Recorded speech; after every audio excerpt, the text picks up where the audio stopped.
CBS News just waved the white flag in that litigation he filed against them, which honestly was like such a stretch for, I mean, I'm not defending what CBS did at all with that Kamala Harris interview, but to turn it into a multi-billion-dollar claim as Trump did down in Texas in some violation of like the fair marketing principles, I can't remember, but it was a stretch.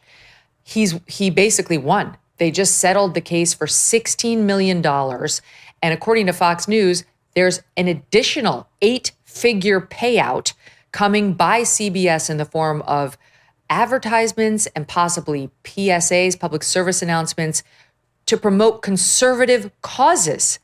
Now, a Paramount or CBS spokesperson has said that's not necessarily right, but I think that reporting was matched by another news outlet today that it is right. And even without that, the $16 million settlement, which is going to go to the Trump library, it's going to be the nicest library ever, is monumental. I mean, like it's momentous that he brought ABC News to heel after George Stephanopoulos' defamation of Trump. And now he has CBS News out there paying him $16 million for what was clearly a report that was manipulated in order to influence an election. No one can tell me different. Yeah, this one's pretty shocking to me, honestly. I was nervous about whether we would just lose our sense of figuring out whether boys were boys and girls were girls. There was a part of me at the time that was like, gosh, are we really going to go down this road?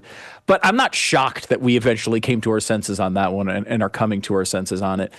I am pretty surprised that he keeps getting these major media institutions to go along with him on this and give him these large payments, mostly because, I mean, these are basically ideological organizations at this point, and they are designed to serve an audience. Most of that audience cannot stand that they're doing this, right? Like they are angry. The left-wing audience that actually takes in the trash these networks are putting out on a day-to-day basis are very angry about this.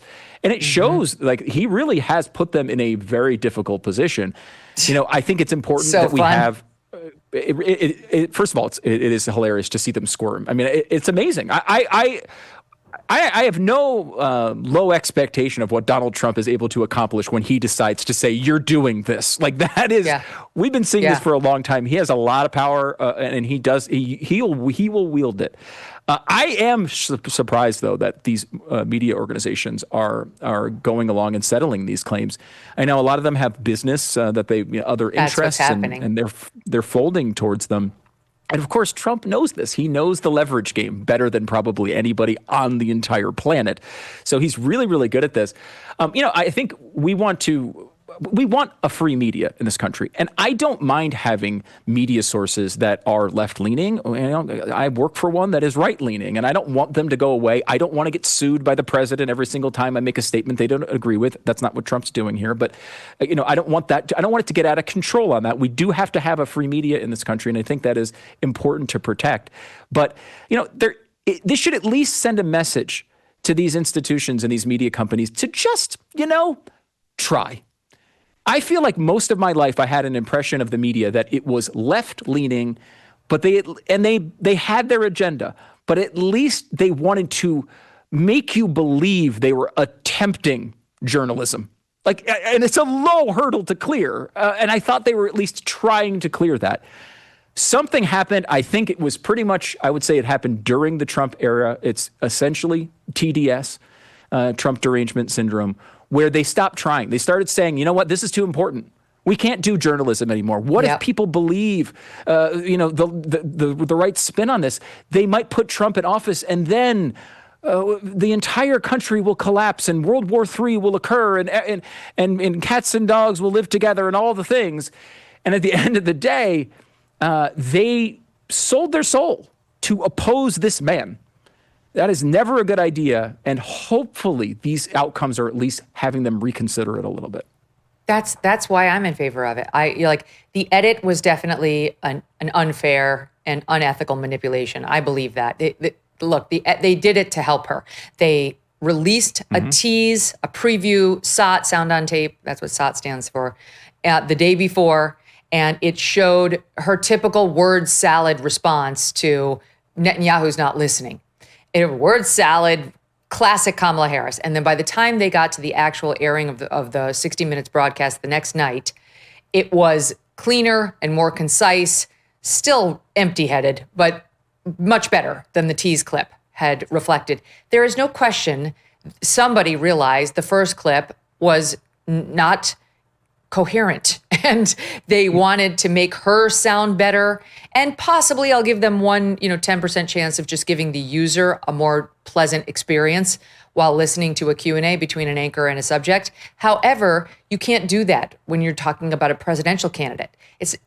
It's important if she can't answer the question. It's important if she goes to the word salad, empty-headed answer. And so you can't just prize user experience over being honest in your exchange, right? You can't just clean up. It's not a benign thing where like I'm interviewing a Boy Scout about how he got this merit badge and you clean it up here or there so that everyone looks better and has a better experience. No, this is a presidential candidate. She was running for the most important job in America. And 100% everyone at CBS News wanted her to win. And everyone working on 60 Minutes, from the executive producer on down. And that is very clearly not only why they did that edit, but why they've done the string of hit pieces on Trump and on his administration and on his policies, and why they're celebrating places like Germany that are arresting people for having wrong think in their heads and in their tweets. 60 Minutes has lost its way. The rudder, someone's lost control of it. It's gone. It used to pull to the left. Now it's gone far left.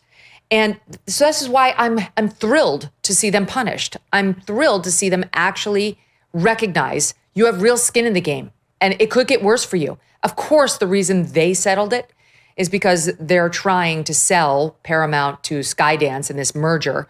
Paramount owns CBS for $8 billion, and they need the Trump administration's regulatory approval. So 16 million or 30 million, whatever it is, it was the Wall Street Journal who matched the Fox News reporter on the PSAs and the ads, but didn't match the $30 million number. But in any event, whatever the number is, it's a small price to pay in their minds to get their $8 billion merger through. But reportedly, everybody within CBS is absolutely outraged.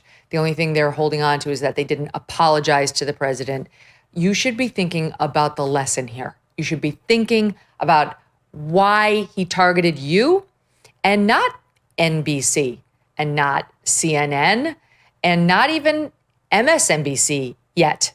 Why did he target CBS? Because they've got this premier broadcast that literally millions of Americans do still trust, and over and over and over again, it has tried to take down the Trump presidency or candidacy. Yeah, no, that's very true. That has been their goal. I remember when this was all happening and I became aware of this controversy of this edit, I was like, I got to see this clip. And I watched the clip and it was legitimately terrible. And I said to my producer, okay, now I got to see the post-edit clip. And they said, that was the post-edit clip. That was actually after it had been cleaned up. It was still a catastrophe, but it was much less a catastrophe. The media has lost a lot of influence. We were talking about this a few weeks ago when, and I don't even know, you may not even know this. I don't know, Megyn, if you've covered it or not, but there's a new anchor of NBC Nightly News that was named. Oh, and who is it? This is, I don't know, Tom Yamas, I think is his name. I did not know about it. I knew Lester was leaving. I didn't know Tom was taking over. Leaving. Yeah, Tom has taken over, and I don't know anything about Tom. I don't, but that's it, right? Like, I feel like, 10, 15 years ago, Megyn, that would have been a story maybe you might have led with, right? There's a new anchor, NBC Nightly News. Who is this guy? This is a big deal. Nobody even knew it happened. And that is a massive, massive change for the better in this country. Since President Trump was sworn in, his administration has made enormous progress at a breakneck pace. But don't forget, while they are moving mountains for the good of the nation, you've got your personal savings to worry about. And one of the best ways to look after your savings is through diversification, particularly with gold, like from Birch Gold Group. In the past 12 months, the value of gold has increased by 40%. And Birch was an advertiser on this show. 12 months ago. If you had purchased then, you'd be 40% richer today. Now's the time. Central banks continue to bolster demand for gold by burying in record quantities. Global instability and tension is high, and Birch Gold makes owning physical gold so easy.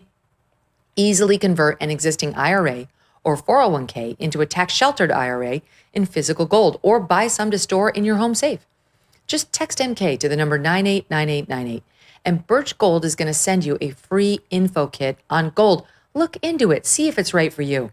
There's no obligation, just useful information to help you make a decision. With an A+ rating, with a Better Business Bureau, and tens of thousands of happy customers, take control of your savings today. Text MK to 989898. Thanks so much for watching. If you like what you just saw, hit the subscribe button for more clips and full episodes.